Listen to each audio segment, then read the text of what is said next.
The inspiration for these holdfasts was from when I was a kid. My grandfather would take me to see submarines and battleships and tanks and all the things that a little boy loves to see. And I was always really struck by the castings on these ships and military equipment. There were just these massive pieces of cast iron and really had to do a job. A lot of these ships had been through World War II and the Cold War, and you could just see they'd just been eaten up by the sea, battered, beaten, and still just had this kind of rough beauty to them. And I've always really liked that about cast iron, and it's something that you see in industry all the time too. You see these giant castings on printing presses and machine bases in manufacturing plants, and it's not fussy, and these things are just designed to take vibration and a beating and whatever is thrown at them and to work. Aesthetically, I didn't want these things to be smooth. I didn't want them to look extruded or something that was mass manufactured in a plastics plant. And I also knew that the coarse surface was going to really work well because of all the holdfasts I've used over the years. The blacksmith made ones with the really coarse, scaly texture from the forge, those are the ones that really gripped. And so that was the beginning point for this. And we took the idea to the foundry, and then the real hard work began. The shape is from a classic French one that a friend of ours, Brian Anderson, found on a dung pile in France. And that's the starting point for this holdfast. And when we took it to the Earhart foundry and started working with the pattern maker to create this, it was this pretty amazing challenge. I mean, these look like they are spit out of a sand casting factory, and we should be able to make them for a couple bucks and sell them for $10, but there's a lot of really difficult engineering in these. And one of them is this shaft. We've been working for 6-8 months by the time we got this right, but it was getting this shaft to be within about 20 thousandths of an inch of where we wanted it every time. And that's just not something you typically do in sand casting. It can be difficult. You get this hot molten metal, you pour it into this sand cast mold, and it cools, and it distorts as it cools. And so you have shrinkage tables, and you kind of know what's going to happen, but it's hard to hit that tolerance every time. So people at Earhart Foundry who've been doing this all their lives, the Earhart Foundry here in Cincinnati predates the Civil War. This was no small challenge, and it took us many changes to the pattern, a lot of money to get the pattern exactly right, and also all the risering and gating so that the metal flowed into the pattern, flowed into the mold in the right way, and filled things up so we didn't have to weld a lot of stuff together.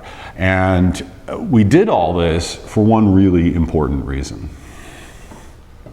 One of the reasons these holdfasts work really well is this tight fit here between the shaft and a 1-inch hole on your bench.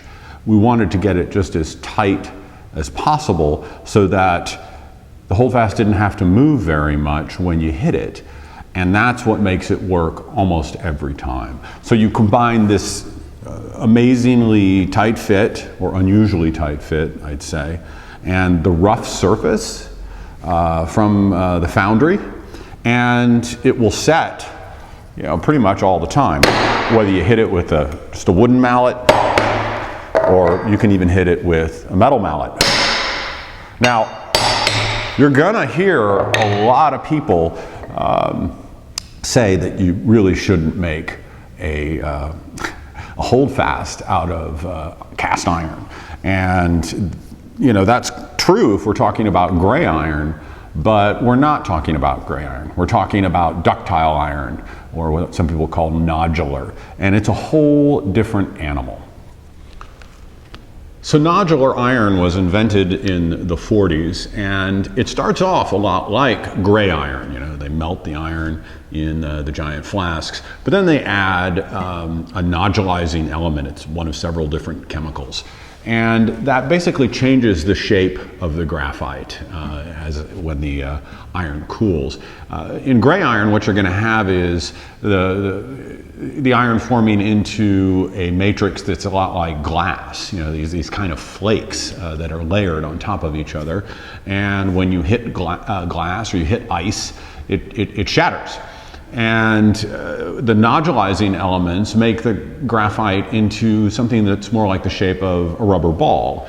So if you go and you hit a pond of ice with a sledgehammer, or even a mallet, it's going to shatter. But if you take that same mallet and you go into a Chuck E. Cheese, into the ballroom, and you just start whacking on the balls, those balls are going to slide around each other. You're not going to be able to crack the balls. They're going to move around each other. And that's essentially why ductile iron is a whole different animal from gray iron.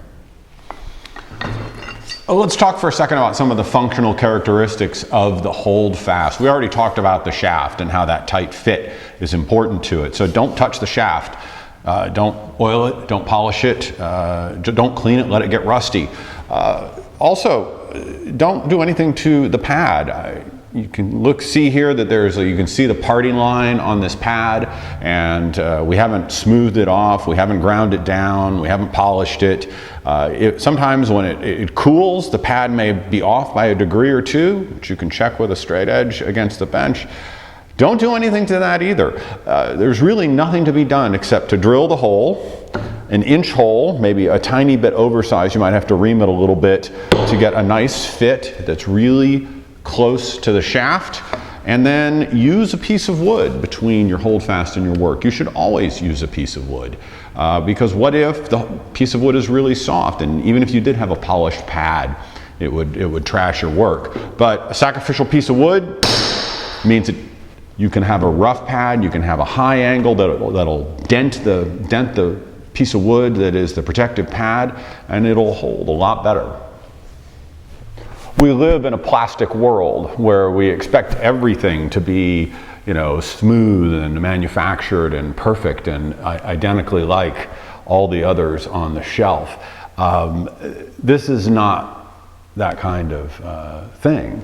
Every one of these is a little different.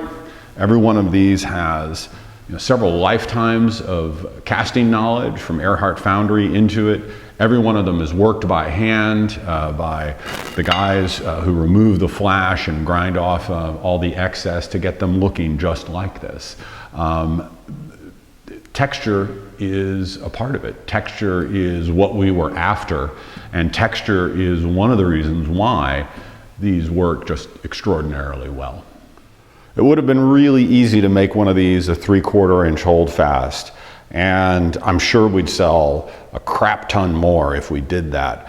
But man, when you look at the old holdfasts, they would be an inch in diameter, or even an inch and 1/8, sometimes an inch and 1/4. The larger, heavier holdfasts just work better. That's what they did. That's how they had them for since the Roman times, a big, heavy holdfasts. So even though everybody is at 3/4 of an inch, and even though that is what the market loves, we knew it wasn't the right way to go. And so we decided to take the hit and do the right thing, make the tool so that it's 100% functional, and hope, with our fingers crossed, that other people would be brave enough to give it a try themselves. At Crucible, we make tools for ourselves. We're all woodworkers, and that's how we all got into this. And we wouldn't bother making these if these weren't the best holdfasts that we had ever used in our shops. They always work. They work low to the bench, they work high to the bench, they work in thick benches, they work in really thin benches, they work horizontally, they work vertically. They're just bulletproof. We've hit them thousands and thousands of times, and none of them has ever cracked or broken or deformed. We're frankly just thrilled to death with them, and we hope that you'll give them a try.